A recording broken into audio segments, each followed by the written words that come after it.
दिन और रात का चक्र यथाक्रम चल रहा था और साथ ही सत्यकाम की तपस्या भी। अब वह एक वक्त का भोजन भी बमुश्किल ही लेता। एक दिन जब वह गुरुजी के साथ बैठा हुआ था, तब गुरुजी ने कहा, सत्यकाम, लगता है तुम्हारे मन को कोई बात चुभ रही है। सत्यकाम कुछ बोल पाता इससे पहले गुरु ने कहा, यही जानना चाहते हो ना कि पिछले जन्म में तुम्हारा प्रवास पूरा क्यों नहीं हुआ, कौन सी रुकावट आई और इस जन्म में अभी क्या पाना शेष रह गया है। सत्यकाम, वास्तव में पिछले जन्म में थोड़ा सा कर्म शेष रह गया था, लेकिन अंतर्मन में तुमने कुछ अतृप्त वासनाएं संजो कर रखी थी और वो वासनाएं बहुत गहरे में तुम्हारे अवचेतन में जड़ हो गई थी। इनका भार वहन करने की क्षमता प्राप्त करने के लिए कुछ तैयारियां करना आवश्यक था। तुमने आवश्यक तैयारियां की और अपेक्षित क्षमता भी प्राप्त की, परंतु तब तक देह छोड़ने का समय आ गया। पिछले जन्म में तुमने कठोर तपस्या की थी, इसीलिए इस जन्म में तुम्हें थोड़े समय में ही गूढ़ ज्ञान और सूक्ष्म दृष्टि प्राप्त हो गई। जो अधूरा काम तुम पिछले जन्म में पूरा नहीं कर पाए, मुझे लगता है अब उसे पूरा करने का समय आ गया है। सत्यकाम, सौभाग्य की बात है कि इस जन्म में अभी तुम जवान हो और बची हुई वासनाओं को शांत करने के लिए तुम कुछ समय, बल और प्रयास लगा सकते हो, परंतु याद रखना कि कर्मों की पूर्ति केवल सहायक है, वह मुक्ति का साक्षात मार्ग नहीं है। सत्यकाम बोला, गुरुजी, अगर वासनाओं को शांत करने में यह जीवन भी निकल गया तब तो मैं कहीं का न रहूँगा। गुरुजी बोले, तुमको किनारे तक पहुँचाने के लिए मैं साथ रहूँगा और मार्गदर्शन करता रहूँगा। गुरुजी से चर्चा के बाद कुछ ही दिनों में सत्यकाम की एकाग्रता भंग होने लगी। कोई बाहरी कारण ना होते हुए भी वह अस्वस्थ रहने लगा। दैनिक क्रियाकलाप में भी गलतियां होने लगी। गुरु की उपस्थिति की उत्सुकता अब उसमें नहीं रहती। ज्ञान की पराकाष्ठा प्राप्त करने की इच्छा भी धूमिल सी हो चली। गुरु से वार्तालाप करने का भी दिल नहीं करता। बर्फ से आच्छादित पहाड़, बहती हुई नदी, जो एक समय उसे स्वर्ग की अनुभूति कराते थे, अब उसे नीरस, उदास और निर्जन प्रतीत होने लगे। उसका हृदय बोझिल सा मालूम होता। एक दिन गुरु ने उसे अपने पास बुलाया। उन्होंने कहा, सत्यकाम, तुम्हारी भावनाओं का मुझे ज्ञान है। अब तुम्हारा यात्रा करने का समय आ गया है। जाओ, अब चारों ओर घूमो और स्वयं ढूंढ निकालो जो तुम चाहते हो। आज तुम्हें जीवन का नया अध्याय प्रारंभ करना है। रुंधे हुए गले से सत्यकाम ने पूछा, गुरुजी, आपसे कभी भेंट होगी या नहीं? गुरुजी बोले, उचित समय और उचित स्थान पर मेरी आवश्यकता होने पर मैं फिर उपस्थित हो जाऊंगा। हिमालय में गुरु के साथ 3 वर्ष बिताने के बाद सत्यकाम तांत्रिक शिक्षा प्राप्त करने हेतु पूरे उत्तर और मध्य भारत में 1 साल तक घूमता रहा और जब वो बंगाल पहुंचा तो उसकी दाढ़ी पूरी बढ़ गई थी। शरीर से वो और अधिक दुबला हो गया था, फिर भी चेहरे पर एक तेज था।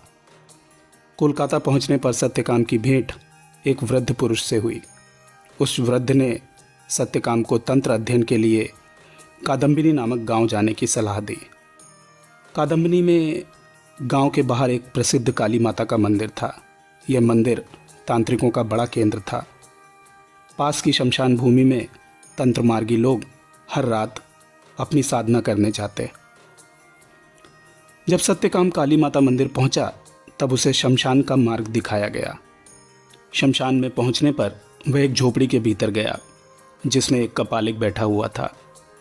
पहले तो व्यवहार में कपालिक ने कठोरता दिखाई, परंतु सत्यकाम की तंत्र सीखने की इच्छा और कोलकाता में मिले वृद्ध सज्जन के विषय में बताने पर कपालिक एकदम मृदु भाव से व्यवहार करने लगा। जब सत्यकाम की आगे की शिक्षा प्रारंभ हुई तब कपालिक ने सर्वप्रथम उसे नाद की शिक्षा दी। कपालिक बोला, यह एक ऐसा मार्ग है जिसमें अनाहत ध्वनियों की अनुभूति अंतर इंद्रियों के माध्यम से की जाती है। जितनी गहरी पहुंच होगी उतनी मात्रा में स्थूल ध्वनि सूक्ष्म में परिवर्तित हो जाएगी। ध्वनियों की सूक्ष्मता बढ़ते बढ़ते एकाग्रता अंतिम अवस्था तक पहुंच जाती है। 7 प्रमुख स्वर होते हैं। उनमें से पहले 2 झींगुर के, लघु और दीर्घ।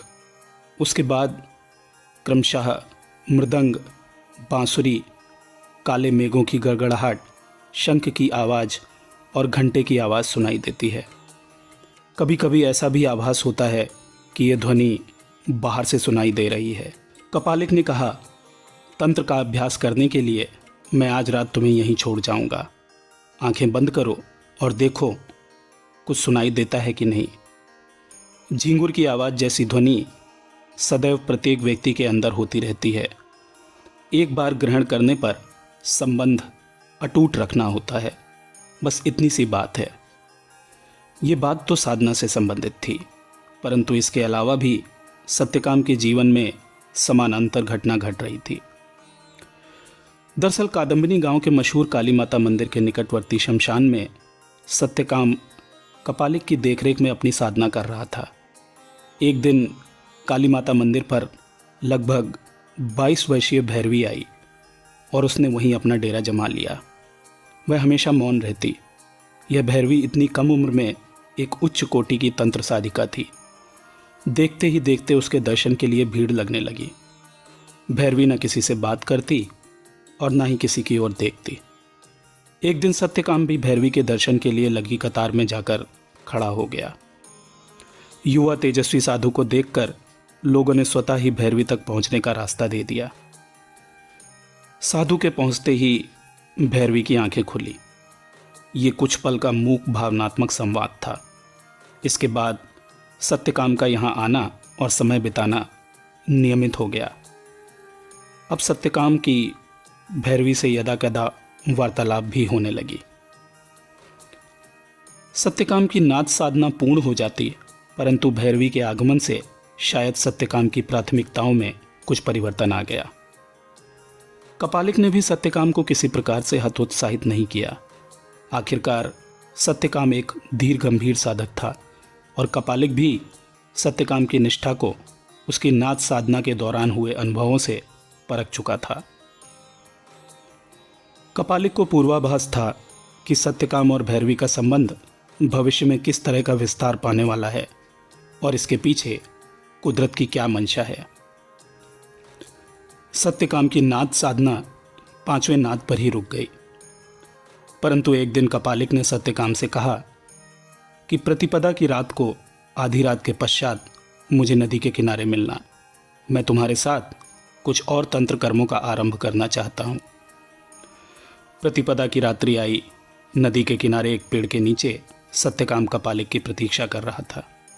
थोड़ी ही देर में कपालिक भी आ गया। कपालिक ने सत्यकाम से कहा, थोड़ी ही देर में पानी में तैरता हुआ एक स्त्री का शव आएगा। तुम्हें उसे खींचकर बाहर लाना है। मैं भी तुम्हारी सहायता करूंगा। कुछ ही पलों में कपालिक के कहे अनुसार एक स्त्री का शव वहां बहता हुआ आ गया। कपालिक की सहायता से सत्यकाम ने शव को एक निश्चित स्थान पर ले जाकर रखा। शव साधना हेतु कपालिक ने सत्यकाम को कुछ निर्देश दिए और जप करने के लिए मंत्र बताकर कपालिक वहां से चला गया। सत्यकाम ने शव साधना प्रारंभ की। 1 प्रहर तक मंत्र जाप करते रहने के पश्चात शव में कुछ स्पंदन हुआ, कुछ हलचल हुई। कपालिक द्वारा दिए गए निर्देश के अनुसार सत्यकाम ने कुछ क्रियाएं की, जिसके बाद शव शांत हो गया। परंतु इसके बाद अचानक चारों ओर से चीखने, चिल्लाने और रोने की आवाज़ें सुनाई देने लगी। माहौल भयावह हो गया। सत्यकाम ने देखा कि उसके चारों ओर विभत्स आत्माएं मौजूद थीं। सत्यकाम भयभीत तो था, परंतु उसने धीरज नहीं खोया। रात्रि के तीसरे प्रहर के अंत के साथ ही सब कुछ शांत हो गया, परंतु एक बार फिर से शव में कुछ हलचल हुई। शव से कराहने की आवाज़ आने लगी। सत्यकाम ने साहस एकत्रित कर पूछा, तुम कौन हो? उधर से आवाज़ आई, मुझे मुक्त करो। सत्यकाम ने फिर से पूछा, तुम कौन हो? आवाज़ आई, तुम्हारा मायामय प्रतिरूप। और फिर शांति छा गई। भोर होने को थी। कपालिक वहां उपस्थित हो गया। शव को नदी में प्रवाहित करने के पश्चात सत्यकाम ने नदी में स्नान किया। सत्यकाम की दुनिया अब बदल चुकी थी। वह न सिर्फ निर्भीक हो चुका था, बल्कि एक गहन शांति को भी उपलब्ध हो चुका था। भोर का वक्त था। सत्यकाम और कपालिक आग जलाकर उसके पास बैठे हुए थे। कपालिक बोला, सत्यकाम, बीती रात तुमने एक महत्वपूर्ण कार्य सिद्ध किया है। तुम न सिर्फ भय से मुक्त हुए, बल्कि तुमने उस आत्मा को मुक्ति भी दिलाई। सत्यकाम ने पूछा, मैंने उस आत्मा को कैसे मुक्ति दिलाई? इस विषय में कुछ विस्तार से बताइए। कपालिक बोला, मैंने तुम्हें जो मंत्र दिया था वह मूल मंत्र है। मूल मंत्र में संपूर्ण तत्वज्ञान की शक्ति निहित होती है। मूल मंत्र का जप करने से मस्तिष्क में कंपन उत्पन्न होते हैं और कंपनों से ऊर्जा उत्पन्न होती है। इस ऊर्जा का प्रयोग हम इच्छित कार्य को संपन्न करने के लिए कर सकते हैं। चूंकि तुम हृदय से शुद्ध और उपद्रव शून्य हो, उस आत्मा की करुण पुकार सुन तुम्हारे हृदय में उस आत्मा के कल्याण के लिए जो इच्छा उत्पन्न हुई, उस इच्छा मात्र से ही तुम्हारी ऊर्जा उसके कल्याण की दिशा में मुड़ गई और वो आत्मा उच्च लोक को पहुंच गई। कपालिक आगे बोला, सत्यकाम, साधना मार्ग में कुछ बातें विशेष तौर पर ध्यान देने योग्य हैं। याद रखना, चाहे कितना भी सक्षम गुरु हो, वह अकेला कभी शिष्य की सहायता नहीं कर सकता।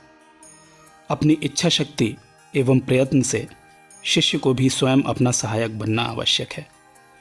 सत्यकाम, जीवन भर तरह तरह के मंत्र एकत्रित करते रहने से कुछ भी नहीं होता। इसकी अपेक्षा साधक यदि गुरु प्रदत्त मंत्र के साथ एकीकार कर ले, स्वयं उसका साधन रूप अंग बन जाए, तो वह किसी भी आध्यात्मिक लक्ष्य को प्राप्त कर सकता है। साधना के प्रति यह समर्पण व्यक्तिगत स्वार्थ भावना से ऊपर उठकर ही प्राप्त किया जा सकता है। दोस्तों, एक साधक के जीवन से बस इतना ही है जो मुझे आपके साथ साझा करना है। महाशक्ति आपकी रक्षा करें, आपके जीवन में शुभता हो, यही मेरी ईश्वर से प्रार्थना है। धन्यवाद।